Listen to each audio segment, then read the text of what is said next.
रहीम अस्सलाम वालेकुम। आज की इस क्लास में मैं आपको सिखाऊंगी एक नाप पर ग्राफिंग और कटिंग का तरीका कमीज़ के लिए। मुख्तलिफ नाप पे मैंने आपको मुख्तलिफ तरीके सिखाए हैं ताकि अगर किसी का नाप भी इसके साथ मैच होता हो और वो अपने लिए ग्राफिंग कटिंग करना चाहे ताकि आसानी रहे उनके लिए। तो ये मेरे पास एक नाप है और इस पर मैंने आपको आज ग्राफिंग और कटिंग की क्लास देनी है। तो सबसे पहले मैं आपको नाप बता देती हूँ। नाप हमारे पास है 39 इंच का।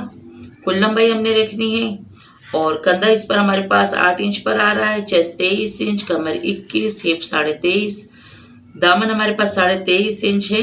चाकू 19.5 पर खुलेगी, आस्तीन 19 इंच।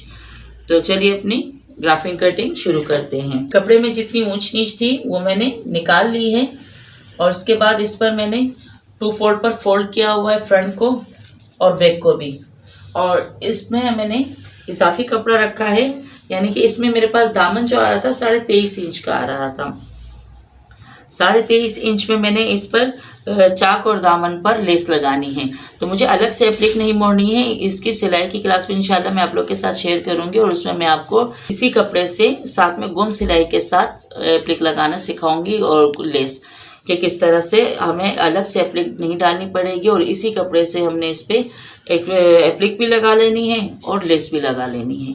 तो ये 23.5 इंच है। अगर हम इस तरीके से करते हैं तो इसके लिए हमने इजाफी कपड़ा रखना होता है।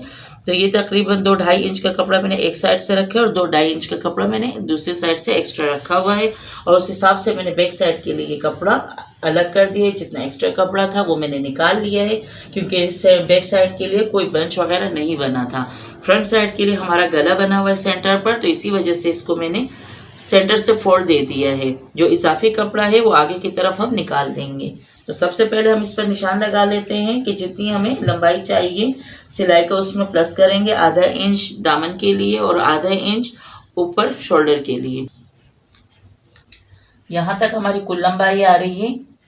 आधा इंच मैंने शोल्डर में इजाफी रखा है सिलाई के हिसाब से। और इसके बाद हम कंधे का निशान लगाएंगे 8 इंच पर।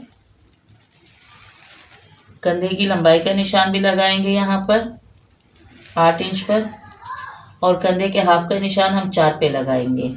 अब जो हमने हाफ का निशान लगाया है यहाँ से भी पहले 8 का निशान लगा लेते हैं और इस लाइन को इस लाइन से जोड़ देंगे और जो हमने हाफ का निशान लगाया है इस लाइन को हमने इससे आधा इंच अंदर की तरफ स्ट्रेट लाइन देनी है और ऊपर जो हमने आधा इंच शोल्डर में डिप किया था वहाँ से अंदर की तरफ एक तिरछी लाइन खींच लेंगे। अब चेस्ट का निशान लगाएंगे इसमें हम 11.5 इंच पे। 1.5 इंच हम इजाफी रखेंगे सिलाई के लिए। बॉडी लंबाई का निशान इसमें हम लगाएंगे जहाँ पर हमारी कमर की फिटिंग आती है वो हमारी बॉडी लंबाई कहलाती है 14.5 इंच पर। और जहाँ पे बॉडी लंबाई हमारी ख़त्म हो रही है वहीं पे हमने कमर का निशान लगाना है 10.5 इंच पर। और सिलाई के लिए एक्स्ट्रा हम रख लेते हैं। इसके बाद अब हमने मार्किंग करनी है। पहले तो हम अरमोल की गोलाई दे देते हैं। बैक साइड के लिए थोड़ी सी बैरूनी लाइन लेके जाएंगे, फ्रंट के लिए अंदरूनी होगी। अरमोल की शेप हमने दे दी है और अब चेस्ट के पास से हमने कमर तक की लाइन ड्रॉ कर देनी है सिलाई के लिए भी और कटिंग के लिए भी। इसके बाद अब हम निशान लगाएंगे अपने चाक के लिए। जहाँ हमारी चाक खुलेगी वहाँ पर हमने 19.5 इंच का निशान लगाना है। तो ये 19.5 का निशान हमारा लग चुका है और इस पर अब यानी हिप का निशान लगाना है 12.25 इंच पर। और अगर आपने इसी कपड़े से साथ में एप्लिक भी मोड़नी हो गुम सिलाई के साथ लेस लगाने के लिए तो आपने फिर यहाँ पे तकरीबन 2.5 इंच तक का इजाफी कपड़ा रखना है। और अगर आपने अलग से इस पे एप्लिक लगानी है तो फिर आप आधा इंच भी रख सकती हैं, चाहे वो आप डोरी पाइपिंग लगाएं चाहे आप उस पर एप्लिक लगाएं। इसके लिए हमने तकरीबन 2 से 2.5 इंच तक का कपड़ा इजाफी रखना होता है ताकि फिर फोल्डिंग पे आसानी रहे। और अब इन दोनों लाइनों को आपस में जोड़ लेंगे। निशान लगाएंगे 12.25 इंच पे। यहाँ से भी तकरीबन 2.5 इंच का इजाफी निशान लगाएंगे ताकि फिर हम इसे गुम सिलाई के साथ इसमें लेस लगा सकें। इस लाइन से इस लाइन तक स्ट्रेट लाइन ड्रॉ करनी है और अब अपने बनाए हुए ग्राफ पर कटिंग कर लेंगे।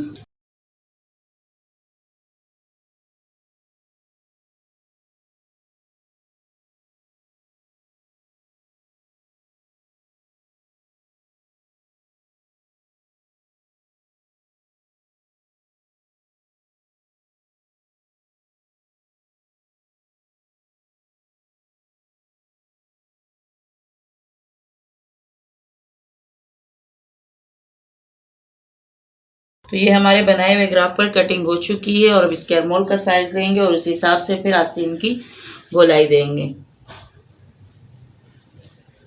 12 इंच के हमें आस्तीन की गोलाई चाहिए। आस्तीन के लिए मैंने कपड़े को 4 फोल्ड पर फोल्ड कर दिया है। ख्याल रहे कि बॉर्डर इक्वल आए, ऊपर नीचे एक बराबर होना चाहिए। और इसके साथ इसके आस्तीन के लिए मुझे 19 इंच का कपड़ा चाहिए। आधा इंच इधर चला जाएगा और आधा इंच बिल्कुल किनारे के पास से हमें सिलाई लगानी है 3 सूत का फासला देके, तब जाके हमारी आस्तीन पूरी होगी।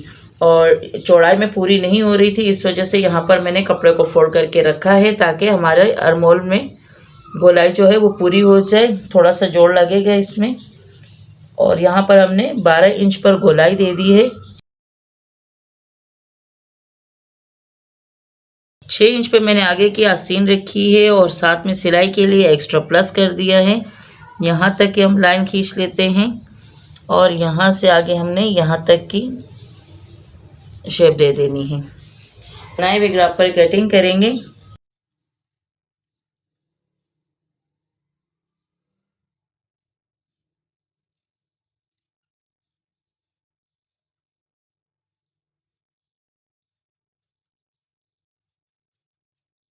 अब हमारे आस्तीन की ग्राफिंग कटिंग हो चुकी है। और जब भी आप ग्राफिंग कटिंग करें और साथ में जहाँ पे जोड़ लगता है तो ख्याल करें कि वहाँ पे आप इस तरह पिनअप करके छोड़ दिया करें। अगर एक भी पीस गुम हो जाता है तो काफ़ी परेशानी हो जाती है सीने में।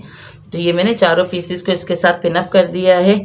उम्मीद है कि आज की क्लास बहुत अच्छे से आपके समझ में आ गई होगी। अगर आपका नाप सेम है इस नाप के साथ तो आप इसी तरीके से अपने सूट की ग्राफिंग कटिंग कर सकती हैं। और अगर आपका नाप मुख्तलिफ है तो आप ग्राफिंग कटिंग का तरीका ये इख्तियार करें और नाप आप अपना वाला रखें। और अगर चैनल पर नए हैं तो चैनल को ज़रूर सब्सक्राइब कर ले, बेल आइकन दबाएं ताकि हर नई वीडियो का नोटिफिकेशन आपको बर वक्त मिल सके। अगर वीडियो अच्छी लगे तो लाइक कर दें और शेयर करें उन लोगों के साथ जो घर बैठे सीखना चाहे बआसानी।